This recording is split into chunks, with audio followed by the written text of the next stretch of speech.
त्याच्यामध्ये एकदम ते शांत असते, तिथे कुठलाही गोंधळ नसतो. आणि म्हणून आकाश हे शांतीचं प्रतीक आहे आणि ते निळं आहे. अगदी ते शांतीचं जे प्रतीक आहे आणि प्रेमाचं प्रतीक, म्हणून या निळ्या रंगाला त्या ठिकाणी म्हटलं गेलं. आणि म्हणून हा जो निळसरपणा आहे, हा जो निळा रंग आहे, ते खऱ्या अर्थाने जी भगवान बुद्धामध्ये अनंत त्या ठिकाणी ती शांती होती, अनंत त्याच्यामध्ये क्षमाशीलता होती आणि संपूर्ण पशु पक्षी प्राण्यांच्या प्रती त्यांच्या मनामध्ये जी करुणेची भावना होती, जे प्रेमाची भावना होती, जे दयेची भावना होती, त्या भगवान बुद्धाच्या करुणा मैत्रीचं प्रतीक, त्या दयेचं प्रतीक आणि त्यांच्यामध्ये असलेल्या अनंत शांतीचं प्रतीक म्हणजे हा निळसर रंग त्या ठिकाणी आहे. दुसरा जो रंग आहे तो पिवळसर आहे, तो पिवळा रंग आहे. जो पिवळा रंग आहे, जे भगवान बुद्धामध्ये जे तेज होत, जे बुद्धांमध्ये जो उत्साह होता, धम्माचा प्रचार आणि प्रसार करताना, राजा महाराजाला गोरगरिबांना धम्म सांगताना, आलेल्या प्रत्येक लोकांना धम्म सांगताना भगवान बुद्धाने कधीही आळस केला नाही. भगवान बुद्ध कधी तंद्रीत राहिले नाही. भगवान बुद्ध हे सतत जागृत असायचे. रक्तन दीव मदन दीतो, रात्र आणि दिवस ते तळपत असायचे. एका गाथेमध्ये म्हटलं, सूर्य तर दिवसात तळपतो, पण एक सम्यक संबुद्ध हा रात्र आणि दिवस तळपत असतो. सूर्याचा प्रकाश केवळ 12 घंटेसाठी आपल्याला मिळतो, परंतु तथागतांच्या ज्ञानाचा प्रकाश हा दिवस आणि रात्र माणसाला मिळत असतो. हो, आणि म्हणून तथागतामध्ये जे उत्साह होता, म्हणून बुद्धाने सांगितलं, बुद्धाने धम्मपदामध्ये म्हटलं, अपमादो अमतं पदं पमादो मच्छुनो पदं. ते बुद्ध सांगतात, काय म्हणतात की आळसामध्ये पडून राहू नका, निरुत्साही बनू नका, तर नेहमी उत्साही बना, नेहमी उल्हासी बना. का बना, का बनू नका? अपमादो अमतं पदं पमादो मच्छुनो पदं. जो माणूस प्रमादी आहे, पमादो, मच्छुनो, मच्छू म्हणजे मृत्यू, पदं जो माणूस प्रमादामध्ये पडलेला असतो. प्रमाद म्हणजे काय? आळस. प्रमाद म्हणजे काय? आळस. प्रमाद म्हणजे निरुत्साहीपणा, निस्तेजपणा. जो निरुत्साही असतो, एकदम आळसी, काम सांगलं की कपडावर 12 गाठीच काय नांगरून वगरून टाकले, सगळं डोंगर शिवणीचा विचार. म्हणजे काम करायचं म्हटलं, काही चांगलं करायचं म्हटलं, अभ्यास करायचा म्हटलं, कुठं जायचं म्हटलं की कपाळावर 12 गाठी पडतात. का? म्हणजे अंगाला नेट नको वाटतंय. म्हणजे अशा प्रकारची जी निरुत्साहीपणाची जी भावना आहे, त्याला बुद्धाने काय म्हटलं? प्रमाद म्हटलं, म्हणजे आळस म्हटलं. मग जो माणूस आळसामध्ये असतो, म्हणजे प्रमादामध्ये असतो, तर बुद्ध काय म्हणले? त्या माणसाला कोणतं पद प्राप्त होते? मच्छुनो पदं. म्हणजे तो माणूस जिवंतपणी मेल्यागत आहे. जो आळसामध्ये पडतो तो जिवंतपणी मेल्यासारखा असतो, जिवंतपणी मेल्यासारखा आहे. बघा ना, जोही कोणी झोपलेला असेल, जोही कोणी झोपलेला असेल, आता भाषण करतो, कोणी झोपत असेल, तर मी काय बोलायचं कळणार का त्याला? पण कोणाला ऐकू येत नसते. जे मेल्यागत असते त्याला उठ म्हणलं उठते काय, त्याला बस म्हणले बसते काय, त्याला बघ म्हणलं बघते काय. पण जोही आळसात पडला, त्याला काहीच सांगलं त्याला काहीच कळत नाही. मग त्याला काहीच कळत नाही, तो मेल्यागत आहे. मेल्याला काहीच कळत नाही, त्याला चिमटा घेतला कळत नाही, बोलायला कळत नाही, हलवलं कळत नाही, काहीच कळत नाही त्याला. आणि म्हणून बुद्ध म्हणतात, ही जी आळसाची जी भावना आहे ती मेल्याची अवस्था आहे.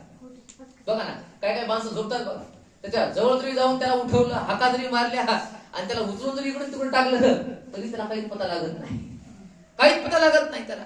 कारण तो झोपलेला माणूस म्हणजे, आपण सहज म्हणतो की झोपलेला माणूस म्हणजे अर्ध मेलेला माणूस, अर्ध मेलेला माणूस. कधी कधी काही लोक एकाच असं झोपते की ते पोटी खालीवर होत नाही, श्वास घेत नाही, तरी बघा म्हणतात हाय काय गेलं याला बघा म्हणतात. कधी कधी हरून बघतात त्याला, अशी अवस्था कधी कधी होते, त्याला हरून बघतात, बघा म्हणतात. आणि काय समजा जर तो जर घरातला आळशी पोरगा असेल, काम करत असेल तर म्हणतात बघा म्हणतात, तिकडे ते त्याला तिकडे तयारी करायला लागेल म्हणतात, मस्त म्हणतात ते 3D बांधा म्हणतात कोणतरी, याला काय उठना म्हणतात, हे गेलंय म्हणतात. म्हणजे अशा प्रकारे जो निरुत्साही आहे म्हणजे आळशी आहे तर त्याला मृत्यूपदाचा लाभ होतो, तो जिवंतपणे मेल्यासारखा असतो. मग बुद्ध काय म्हणतात?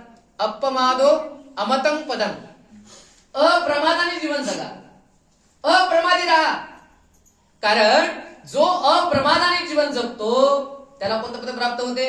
अमतं पदम. कोणतं पद प्राप्त होते? अमतं. अमत म्हणजे अमृत. त्याला अमृत पदाचा, अमृत म्हणजे जे कधीही तुम्हाला मरू देत नाही, जे कधी तुम्हाला संपू देत नाही, जे कधीही तुमचा विनाश होऊ देत नाही. जे अविनाशी आहे ते अमृत आहे, जे विनाशी आहे ते अमृत नाही आहे.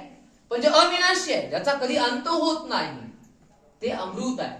आणि जो माणूस उत्साहाने जीवन जगतो, उल्हासाने जीवन जगतो, कष्ट आणि परिश्रमाने जीवन जगतो, तर त्या माणसाला अमृत पदाचा लाभ होतो. म्हणजे असा व्यक्ती जरी तो शरीराने संपेल पण त्याच्या कर्तृत्वाने कार्याने तो कायम अजरामर असतो. जसं बुद्धामध्ये जे उत्साह होता, बुद्धामध्ये जे प्राबल्य होतं, ते बुद्धामध्ये चेतना होती, ते बुद्धामध्ये जे तेज होतं, त्यांच्या त्या उत्साहाने, त्यांच्या त्या तेजाने ते कायम तळपत राहिले. आणि म्हणून आज 2500 वर्ष जरी झाले, परंतु या धर्मध्वजाच्या माध्यमातून का होणार त्यांच्या त्यागाचं प्रतीक, त्यांच्या उत्साहाचं प्रतीक म्हणून आपण त्यांच्या ठिकाणी वंदना करतो. आजही त्यांच्या ज्ञानाने आमच्या कणाकणात या मातीच्या ते जिवंत आहे. कशामुळे? तर त्यांच्या त्या उत्साहामुळे, त्यांच्या त्या तेजामुळे. आणि म्हणून हा जो पिवळा जो रंग आहे ते उत्साहाचं प्रतीक आहे. आणि म्हणून आपण प्रत्येकाने नेहमी उत्साही असलं पाहिजे, उल्हासी असले पाहिजे. मरगळ आमच्यामध्ये नसली पाहिजे, आम्ही मरगळ नाही आणली पाहिजे, आम्ही आळसात नाही पडलो पाहिजे. प्रत्येक काम करताना, प्रत्येक कृती करताना आम्ही तेजाने त्या ठिकाणी तळपलं पाहिजे.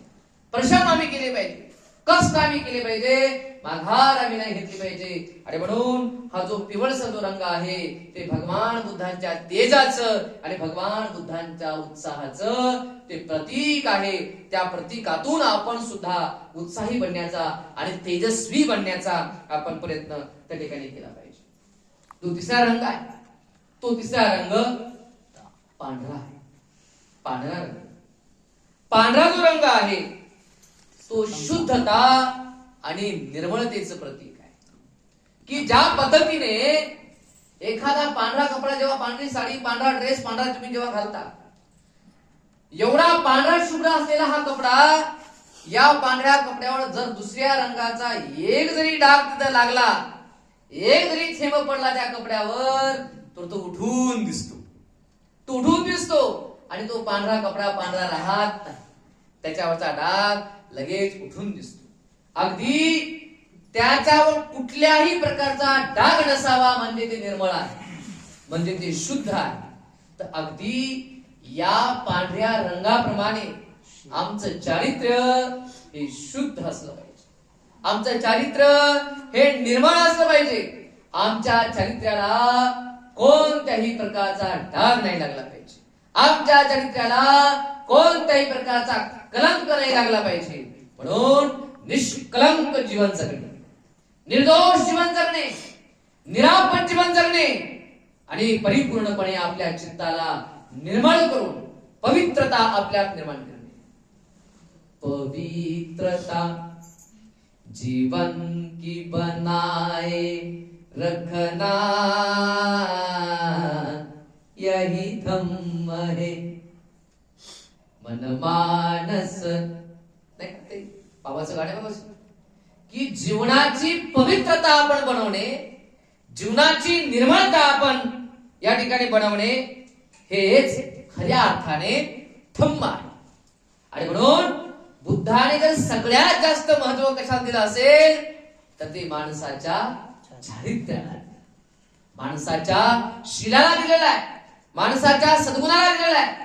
की माणसाने आपलं चारित्र्य हे शुद्ध ठेवलं पाहिजे.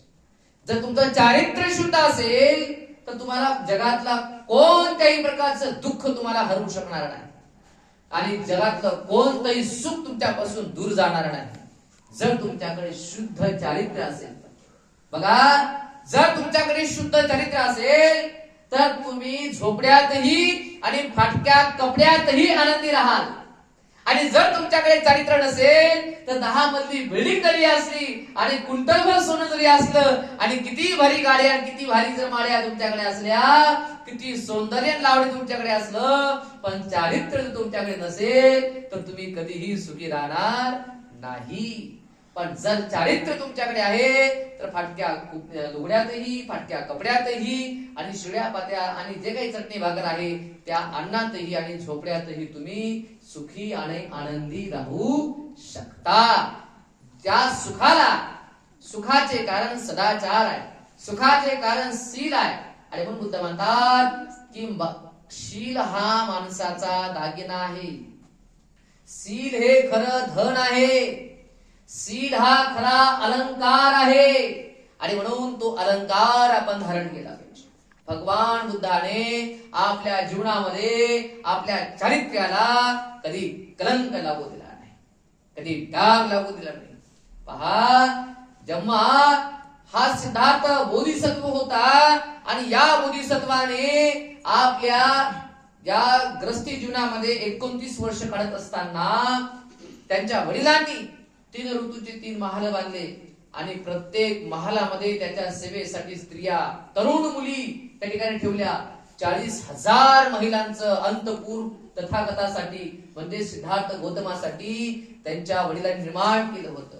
आता 40,000 स्त्रिया एकूण सौंदर्यवती नगरातल्या एका बोधिसत्वाच्या, एका तरुण युवक पुरुषाच्या आजूबाजूला एक पाऊल असा नाही की त्यांनी ते पाऊल उचलावा तिथे स्त्री नसावी. अशा प्रकारचं अंतपूर राजा शुद्धोधनाने सिद्धार्थ गौतमाचे तयार केलं होतं. आणि ते एक थोडस नाहीये, जवळपास ते 10 वर्षापर्यंत त्या स्त्रिया सिद्धार्थ गौतमाच्या सोबत होत्या. 10 वर्षामध्ये या स्त्रियांकडे बघून कधी भगवंताने कधी नजर तर वाईट टाकलीच नाही, परंतु कधी त्या स्त्रियांच्या सौंदर्याकडे किंवा हावभावाकडे बघून कधी आपल्या चेहऱ्यावर, आपल्या गालावर साधी खळी सुद्धा त्यांनी उमटू दिली नाही. केवढा तो संयम असेल, केवढी ती प्रयत्नांची पराकाष्ठा असेल, ते इंद्रियावरचा कितका केवढा मोठा तो संयम असेल. आणि म्हणून बुद्धाने संयमाला महत्व दिलं आहे, चरित्राला महत्व दिलेलं आहे.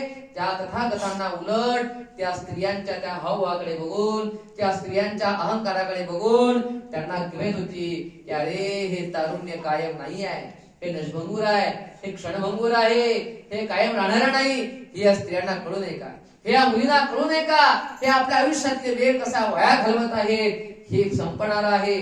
ही भावना भगवान बुद्ध अनासक्तीची, त्यागाची आणि त्याची भावना सिद्धार्थ बोधिसत्व असताना गरस्त जीवनामध्ये असताना ते करत होते. आणि अगदी तेव्हापासून त्यांनी आपल्या चरित्राला अत्यंत आणि अत्यंत महत्व दिलं आहे. आणि म्हणून पवित्र जीवनाचं प्रतीक, शुद्ध जीवनाचं प्रतीक, निर्मळतेचं प्रतीक म्हणजे हा पांढरा रंग आहे. आणि म्हणून जेव्हा जेव्हा आपण विहारामध्ये जातो तेव्हा आपण आपल्या अंगावर पांढरे शुभ्र वस्त्र आपण परिधान करून आपण जात असतो. कारण बुद्ध विहार हे पवित्र ठिकाण आहे. बुद्धाच्याकडे जात असताना आपलं पवित्रतेचा हा जो भाव आहे तो मनामध्ये आपण घेऊन गेलो पाहिजे. आणि म्हणून जेव्हा जेव्हा विहारामध्ये आपण जातो, जेव्हा जेव्हा धम्मश्रवण आपण करतो, धम्म जेव्हा ग्रहण करतो, तेव्हा पांढरे वस्त्र आपल्या अंगावर असणं म्हणजे जे बुद्धाने जे चारित्र्याचा मार्ग सांगितलाय, पवित्रतेचा मार्ग सांगितलाय, निर्मलतेचा मार्ग सांगितलाय, तर त्याचे एक प्रतीक म्हणून आपण या ठिकाणी या पांढऱ्या रंगाला धारण करतो, परिधान करतो. आणि म्हणून पांढरा रंग हे अन्यतन्य काही नसून हे पवित्रतेचं, निर्मळतेचं आणि शुद्धतेचं प्रतीक आहे.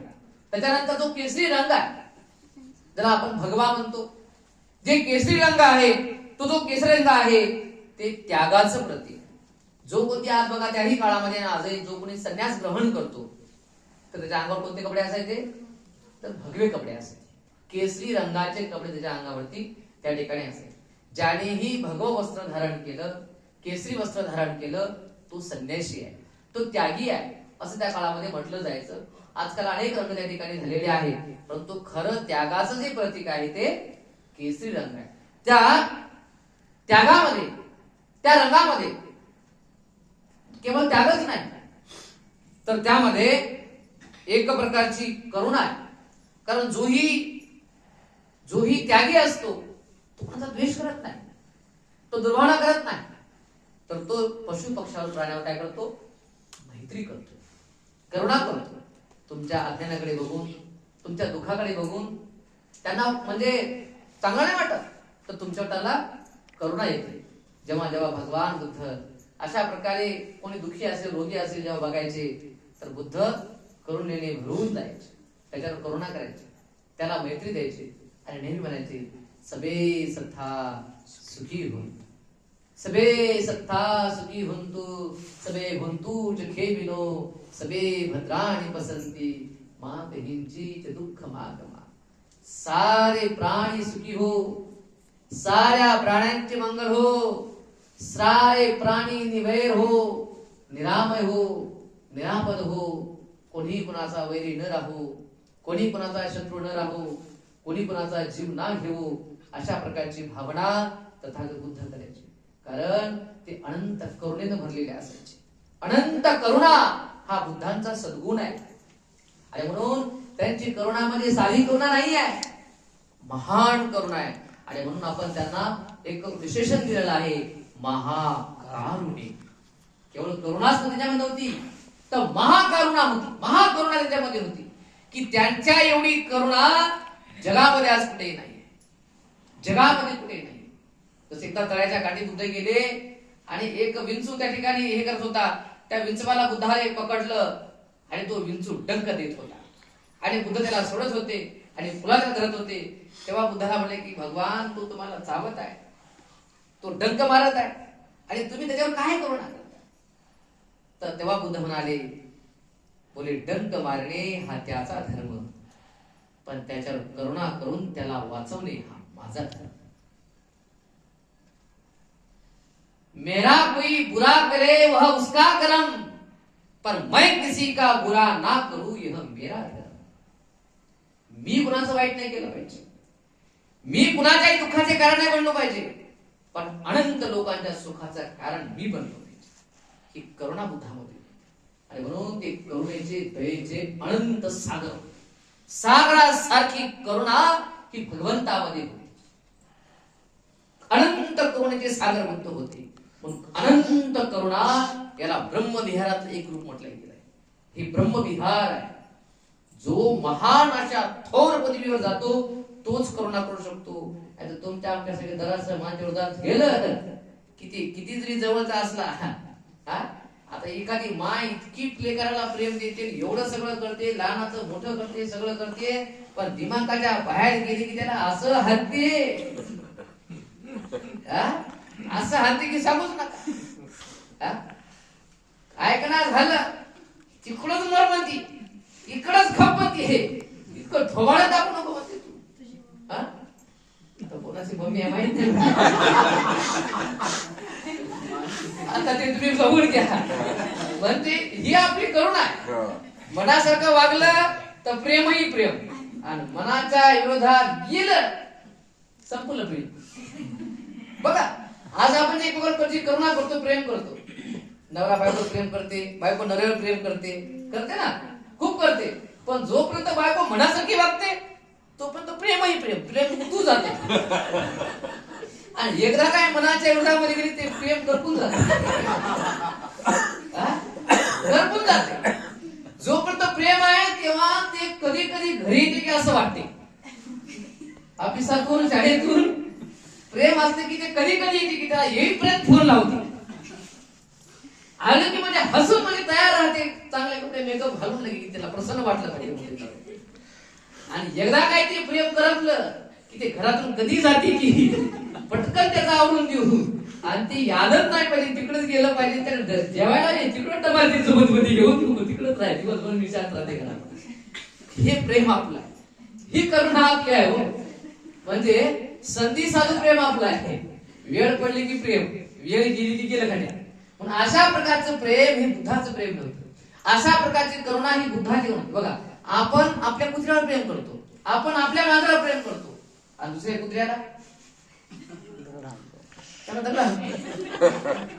आपलं कुत्र रडू लागलं, अरे भुका रे, बिस्किट टाका रे, दूध द्या रे, काय रे, आणि दुसऱ्या जोड लागलं काय भोंगा रे त्याला. हे आपलं प्रेम आहे. ही आपली करुणा आहे का नाही? आपलं लेकरू रडू लागलं, त्याला बापू मायो म्हणून काय म्हणून त्याला ते खायला दे, ते खायला दे, त्याला पैसे दे, त्याला चॉकलेट दे, त्याला काय दे, त्याला मोबाईल दे, त्याला काय दे, म्हणजे त्याला येऊन त्याला हे करते रडू लागल्यावर.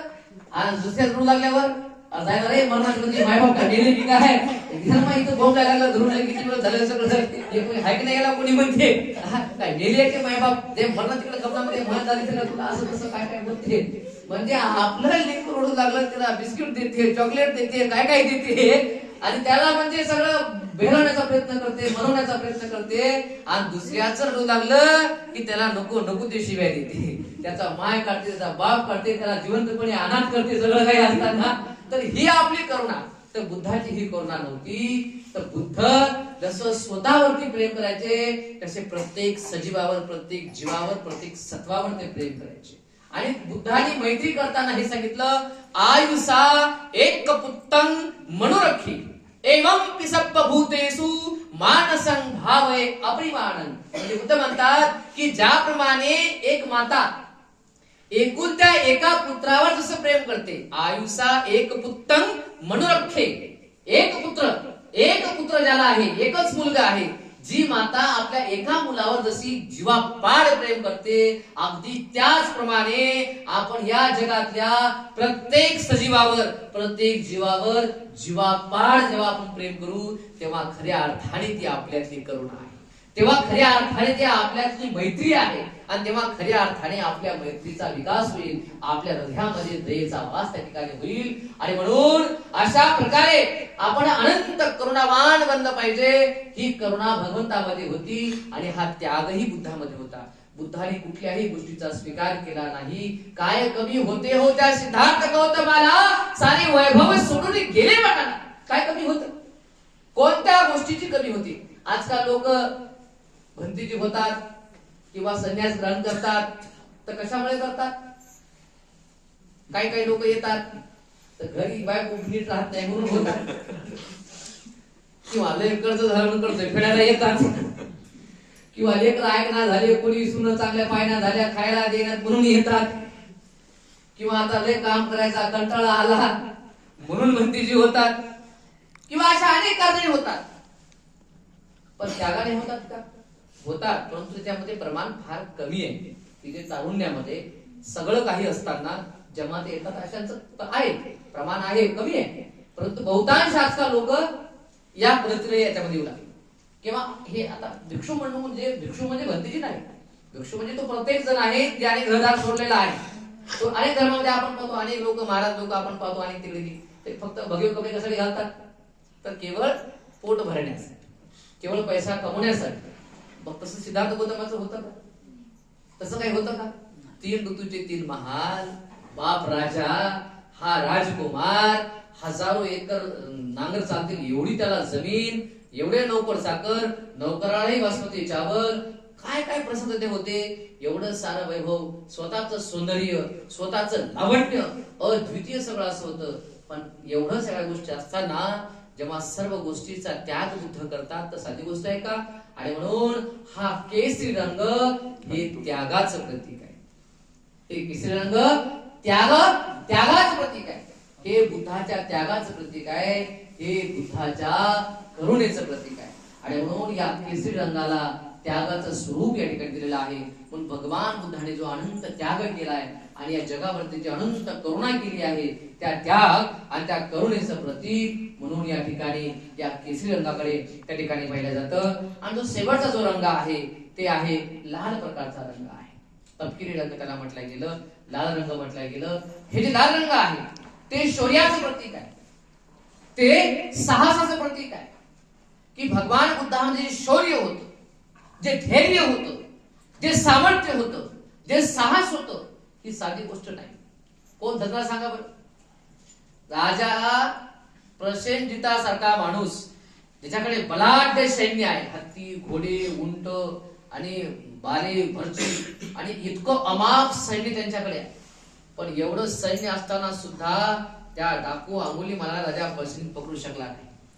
80 माणसं, 100 लोक त्या श्रावस्ती नगराच्या त्या जंगलातून जाऊ शकत नव्हते. म्हणजे 80 लोक जे धैर्य करू शकत नव्हते जाण्याचं ते जंगलातून.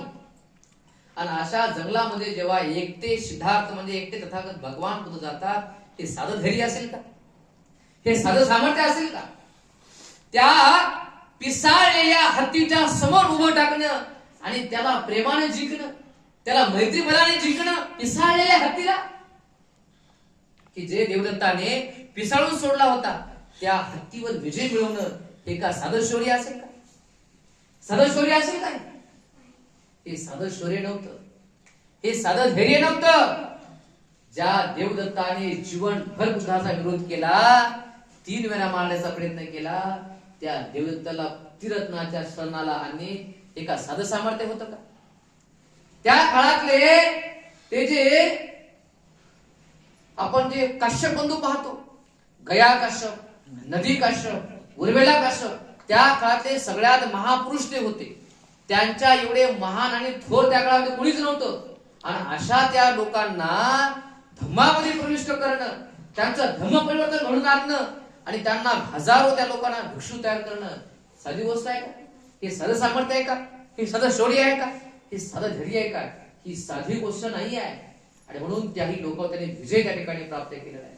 राजा अजातशत्रू सारखा माणूस, ज्याने सत्तेसाठी स्वतःच्या वडिलांचा खून केला, तळपून तळपून त्यांना मारलं, असा एवढा कपटी आणि क्रूर तो राजा इतका भयंकर होता अजातशत्रू. पण त्या अजातशत्रूला धम्मामध्ये प्रविष्ट करणे साधी गोष्ट आहे काय? म्हणजे अशा प्रकारे अनेक संकटाचं सामर्थ्य भगवान बुद्धाने दिलेलं आहे. त्या प्रत्येक गोष्टीला त्यांनी त्या ठिकाणी प्रेम, करुणा, मैत्री आणि रिद्धी बलाने जिंकलेलं आहे. चुंचा नारीचं उदाहरण आपण पाहतो की जी भगवान बुद्धाला बदनाम करण्यासाठी आली होती, पोटावर लाकडं बांधून काय काय बांधून, आणि बुद्धावर भर सभेमध्ये राजा आहे, प्रजा आहे, भिक्खुसंघ आहे, प्रधान आहे, अशा अनेक लोक आहेत. आणि एवढ्या लोकांसमोर येऊन ती चुंचा नारी भगवान बुद्धाला येऊन शिव्या घालते आणि म्हणते, ए शिरमुंड्या, तुला सुखभोग घेता येते, आमच्या लेकराची व्यवस्था तुला करता येत नाही का? अरे तुझ्यानं होत नसेल भीक माग्या तर या लोकांना सांग ना, राजा बसलेला आहे इथे, प्रधान बसलेला आहे, तू यांच्याकडून व्यवस्था कर. आता असं जर तुम्हाला भरसभेमध्ये कोणी येऊन म्हणलं तर तुम्ही मुके बसताल का हो? तर त्या भरसभेत त्या लोकांच्या पुढं तिच्या ढिंग्या पकडून तिला इथंच गाढू का इथंच पुरू असं करसाल तुम्ही का इथंच तुकडे करू असं करसाल? आता जागी धड धड गोळे घालसाल, आता जागी तिची मान छाटसाल. परंतु हे काम बुद्धाने नाही केले. केवढा तो संयम, ते केवढं धैर्य आहे की तिकून तेवढ्या प्रमाणात तिने असे बाण सोडले शब्दाचे. पण बुद्ध म्हणतात, माते याच्यात सत्य काय आहे हे तुलाही माहित आहे आणि मलाही माहित आहे. मग हा अट्टहास कशासाठी, हे अवलंबन कशासाठी माते? हे काय साधं धैर्य होतं का? कोणी एवढं अंगावर धावून यावं आणि त्याला एवढं प्रेमाने बोलावं, आपल्या पश्चिमात आहे काय? आहे का आपल्या पश्चिमात?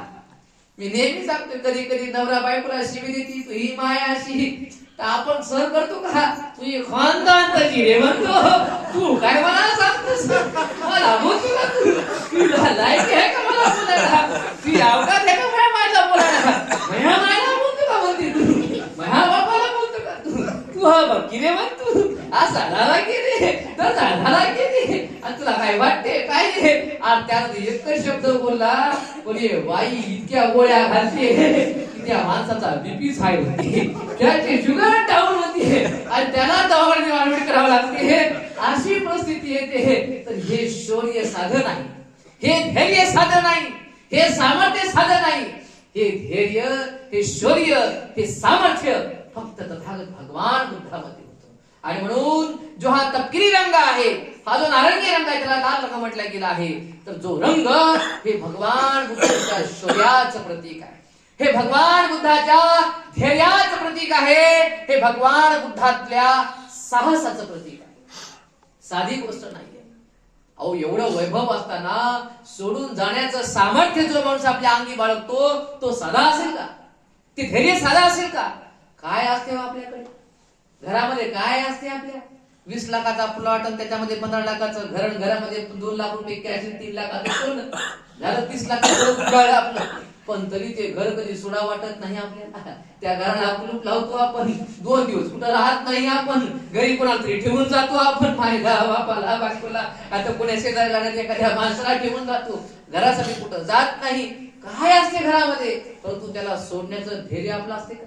कधी वाटते का आपल्याला की हे सोडून आपण जावं ध्यान साधनेला, हे सोडून जावं कधी आपण भिक्षू व्हायला, कधी भिक्षूच्या सहवासामध्ये आपण जावं, कधी 8 दिवस मुक्काम करा जाऊन विहारामध्ये ध्यान करावं, असं कधी वाटते का आपल्याला? नाही हो, नाही वाटत. इतकं सोपं नाही माहितीये, एवढं धैर्य आपल्यामध्ये येणं सोपं नाही. कधी वाटते का नवऱ्याला पाठवलं की 10 दिवसासाठी शिबिर व्हायला नका म्हणजे कसा आहे का आता एवढा का आता मारा का करणार काही का म्हणा आपण नवरा इथंच राहायचं. एवढे लेकर आपल्या आगाव असतात, पोरगी आगाव, पोरगी आगाव, लय आगाव, पण असं वाटत नाही की त्या पोरीला 10 दिवस तिकडे द्यावं, नाही वाटत. माय लय आवडत आपण. आमच्या काल परवा आमच्या नांदेडच्या भंतीने गोष्ट सांगितली. एक म्हातारा असंच काहीतरी घरी भांडणं बिंडणं काहीतरी झालं आणि भांडणं झालं म्हणून ते म्हातारा घरून निघून आलं आणि आमच्या पयाबोली भंतीकडे नांदेडला गेलं, त्या कुरगावला त्यांच्या विहारामध्ये गेलं आणि गेल्यानंतर तिथं काय झालं की ते म्हणजे मला भंती व्हायचं म्हणजे भंती त्यांना भंतीची केलं. भंती त्याचे कपडे बिपडे काय होते जे काही कपडे ते बाहेर झाडावर टाकून ठेवले, काही काही कामच नाही, झाडावर टाकून दिले आणि मग ते 2-3 दिवस बेजार झाले, ते का माहितच नाही. आणि मग कोणतरी सांगायचं तिकडे कुठे आहे म्हणून. आणि मग भंतीजी गेले होते नांदेडला गेले होते कार्यक्रमाला. एक छोटे भंतीजी आपले पयावर्धन जे आहेत आपल्याकडे येतात ते विहारामध्ये होते. ती माता ती त्याची म्हातारी त्याला शोधत आली आणि आल्यानंतर ते कुठे गेला तर म्हणे गेला म्हणे कार्यक्रमाला. मग त्या भंतीला म्हणे भंती तर काय ए म्हणे त्या भंत्याला फोन लाव, म्हणजे भंतीची नाही या भंत्याला फोन लावा बी नाही, याला म्हणते लाव, म्हणजे यालाही आलावी बोलते त्याला ये म्हणते महानवरा जसा निघा तसा आणून दे. आज याचं वय 75 वर्ष, हिचं वय 70 वर्ष, अशी डबडबड म्हणते हलायला लागली आणि म्हणते महानवऱ्याला आणून दे. हे म्हणे एका बघा आई नवरा काय आम्ही काय घरी आणला नाही, बस नवरा इकडे आला आणि म्हणे भरती ते कार्यक्रमाला घेऊन गेले तू बस. मी ते म्हणे मग ते म्हणे आई आता भरती होते आपली मीटर ते म्हणते आई म्हणते तुम्ही टेन्शन घेऊ नका, कुठं नाही जात म्हणे, बसा म्हणे इथं 5 मिनिटात. अरे तुझ्या दारात बसत नाही म्हणे, मी तुझ्या दारात मिनिटं बरं थांबत नाही म्हणे, फक्त नवरा आणून मिनिटं बरं. आई म्हणे बसा असं याचं करू नका, बसा पाणी प्या, आई पाणी प्या. अरे खोटा आहे तू पीत नाही तुला म्हणे, तुला गोड भरे पीत नाही म्हणे, तुला खोटा बी पाहिजे नाही म्हणे मला, ह्या दारावर मिनिटही थांबत नाही म्हणे. महानवरा पहिला मला घे लाव त्या भंत्याला फोन म्हणे, लाव त्या भंत्याला फोन म्हणे. त्या भंतीला वाटतं आता काय करावं, त्याला दुसरं माणूस हरलंय असतं पण मग आई हारायला लागलं, काय करावं काही कळत नाही. काय केलं त्या भंतीने हे बघ तुला फोन, तुला सांगा म्हणे फोन, तुला आई त्या भंतीचे म्हणे आई फोन लावून देतो. तर म्हणे ते मोठे भंतीचे आहे असं अरे बोलत नाही म्हणे, बोलू नका म्हणे, त्यांना सांगा म्हणजे देतीच सांगते म्हणे, आणते म्हणे, तुम्ही भंतीना शांत व्हा म्हणे तुम्ही अगोदर आणि म्हणे तुम्ही शांत होते, मी फोन लावतो तू फोन लाव म्हणे, मी शांत होते. आणि मग त्या ठिकाणी आई तुम्ही जर भंतीला चांगलं बोलत असाल म्हणे, आमचे गुरु आहेत ते, त्यांना तुम्ही आल्यावर बोलताय नाही, मला बोलली तर बोलली पण त्यांना नाही म्हणे मी चांगलं बोलते, मला फक्त फोन लावून दे बापू, मला फक्त फोन लावून दे म्हणे. आणि त्या भक्तीनं फोन लावून दिला आणि जसही फोन लावून दिला की म्हणे ए म्हणे मया म्हाताऱ्याला आणून दे, मया म्हाताऱ्याला आणून दे, तू काही बी करू नका का हनु हनु घेऊन आली मया नवऱ्याला आणून दे, नाही मी इथं ज्यूस सोडते म्हणजे मी या दारावर म्हणते मला काही सांगू नको म्हणे. आणि जे उडबडून घ्यायला लागली भक्ती बोलली आता मरते मत आली आणि म्हणजे फोन घेतला म्हणजे भक्ती काय मी करा पण त्या माणसाला पहिलं पाठवा. भक्ती नांदेडहून ऑटो केला आणि पहिलं त्या म्हाताऱ्याला ऑटो करून त्या गुरगावला पाठवलं. आता मागच्या महिन्याची घटना आहे बाप्पा, इतिहासात सांगणार तुम्हाला मागच्या महिन्याची घटना म्हणजे त्या ठिकाणी त्यांना आठवण पाठवून दिलं आणि मग ती म्हातारी त्या 75 वर्षाच्या म्हाताऱ्याला हे घेऊन म्हातारी घरी गेली. काय असं होते वर्षभर जगणार नाही आणखी, पण त्याला सोडावं माणसाला वाटत नाही, इतकी आसक्ती आपली आहे, इतका मोह आपला आहे. पण काय कमी होत्या सिद्धार्थ गौतमाला नुकतंच जन्मलेलं रात्रीचं ते बाळ राहुल तो सांग माय पिता ते महान त्या गेले गौतमान. काय त्या गौतमीचं प्रेम होतं हो, अहो महामाया 6व्या दिवशी सोडून गेली हो त्या लेकराला. आणि या या प्रजापतीनं आपल्या स्वतःच्या नंदाला दाईच्या हवाली केलं हो, त्या दाईकडे दिलं हो, परंतु सिद्धार्थ गौतमाला स्वतः दूध पाजले हो. आपल्या लेकराला दाईकडे वाढवलं, पण सिद्धार्थ गौतमाला स्वतःच्या अंगावर ज्या महाप्रजापतीनं लहानाचं मोठं केलं, आपला पुत्र संसारामध्ये राहावा म्हणून त्या राजा शुद्धोधनाने काय एक त्या ठिकाणी सिद्धार्थ गौतमासाठी केलं नाही, परंतु एवढे प्रेम करणारे माता पिता आणि एवढं साहस असलेली, एवढे धैर्य आणि शैलवान असलेली पत्नी यशोधरा आणि नुकतंच निरागस जन्मलेलं ते बाळ राहुल, या एवढ्यांचा त्याग करणं, या सर्व या ऐश्वर्याचा त्याग करणं, हे साधं धैर्य नाही, हे साधं धैर्य नाही, हे एवढं साधं साहस नाही. आणि हे साहस या जगात फक्त आणि फक्त तथागत बुद्धानेच दाखवलेलं आहे. हे साहस, हे शौर्य, हे धैर्य फक्त सिद्धार्थ गौतमाने अर्थात भगवान बुद्धाने केलेला आहे. आणि म्हणून हा जो लाल रंग आहे तो भगवंताच्या शौर्याचं आणि भगवंताच्या धैर्याचं आणि त्यांच्यातल्या त्या साहसाचं ते प्रतीक आहे. म्हणून हा धम्मध्वज ही साधी गोष्ट नाही आहे. हे धम्मध्वज केवळ एक झेंडा नाही आहे, तर तो खऱ्या अर्थाने भगवान बुद्धाच्या सद्गुणाला, भगवान बुद्धाच्या सद्गुणाला प्रदर्शित करणार, प्रदर्शित करणार, ते त्याची ती पताका आहे. ती धम्माच्या त्यागाची, ती धम्माच्या ज्ञानाची आणि तथागताच्या महाकरुणेची ती पताका आहे. आणि म्हणून असा हा धम्मध्वज 1880 मध्ये तयार झाला. 1885 मध्ये त्या श्रीलंका राष्ट्रामध्ये सुरुवातीला त्या ठिकाणी फडकला गेला आणि 1952 मध्ये त्या ठिकाणी हा धम्मध्वज जगाने धम्मध्वज म्हणून एक बौद्धाचं प्रतीक म्हणून, शांतीचं प्रतीक म्हणून आणि श्रद्धेचं प्रतीक म्हणून आणि सिद्धार्थ गौतमाच्या महान धम्माचं प्रतीक म्हणून या धम्मध्वजाची निर्मिती झालेली या जगाने स्वीकारलेली आहे. आणि म्हणून असा हा महान धम्मध्वज, त्या धम्मध्वजाच्या निमित्ताने आपण खऱ्या अर्थाने या ठिकाणी जमलो आहोत. आणि म्हणून हा धम्मध्वज ज्याला ज्याला भगवान बुद्धाच्या धम्माच्या प्रती आस्था आहे, प्रेम आहे, श्रद्धा आहे, त्या प्रत्येक उपासकाने आपल्या घरावरती तो ध्वज फडकवला पाहिजे. त्याची शान टाकली पाहिजे, त्याला फाडू दिलं नाही पाहिजे, त्याला गंजू दिलं नाही पाहिजे, त्याला खाली पडू दिलं नाही पाहिजे आणि ताठ मानेनं आपण त्याला त्या ठिकाणी फडकवण्याचा प्रयत्न केला पाहिजे. आणि त्या प्रत्येक रंगातून खऱ्या अर्थाने एक तथागताचा गुण आम्ही शिकण्याचा, त्याला स्वीकारण्याचा आणि आपल्यामध्ये आणण्याचा प्रयत्न आपण केला पाहिजे. त्या ध्वजाकडे पाहिल्याबरोबर आम्हाला आनंद वाटला पाहिजे, आमच्यात खऱ्या अर्थाची चेतना निर्माण झाली पाहिजे, तेज आणि उत्साह निर्माण झाला पाहिजे. आणि बघा, हे मी केवळ तुम्हाला बोलत नाहीये, जरी आपण थोडी आपल्यामध्ये बुद्धाच्या प्रती थोडीशी श्रद्धा आहे, थोडी श्रद्धा आहे, परिपक्वती नाही, ढासळणारी आहे, थोडस काय झालं की सगळी लगेच ढासळणारी आपली श्रद्धा आहे.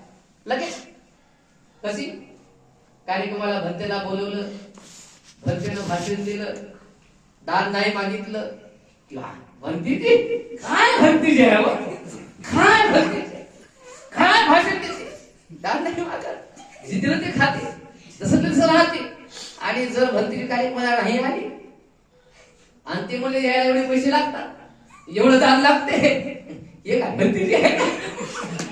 एका मिनिटात श्रद्धा होऊन गेली हो.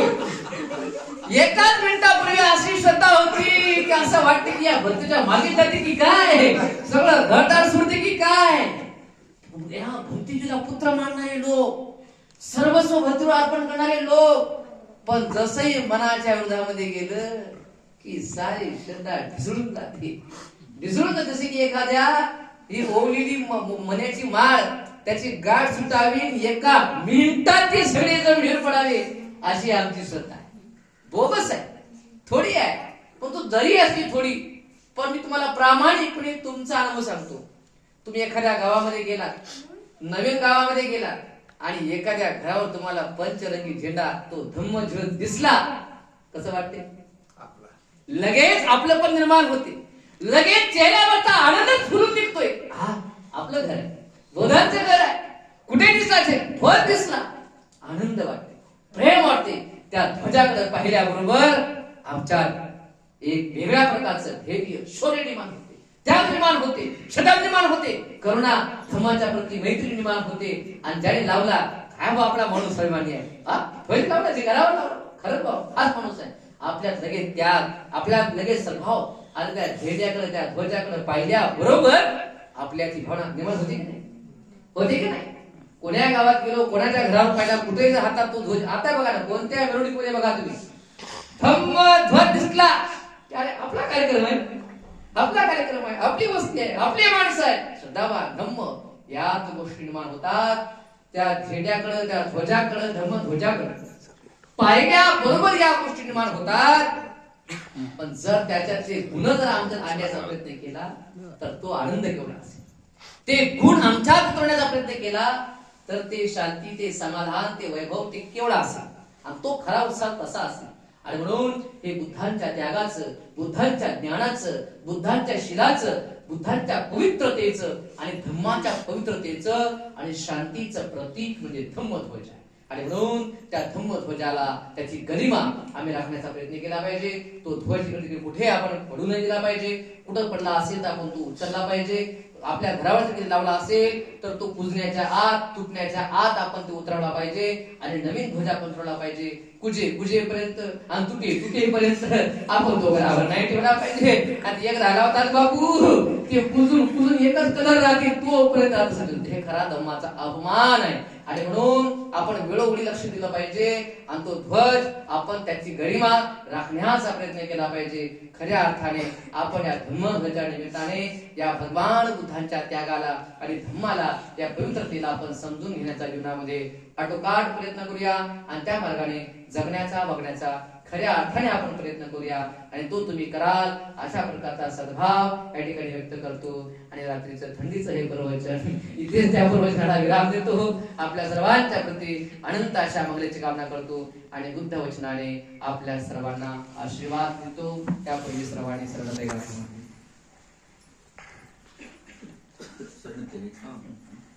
नति में समगायम्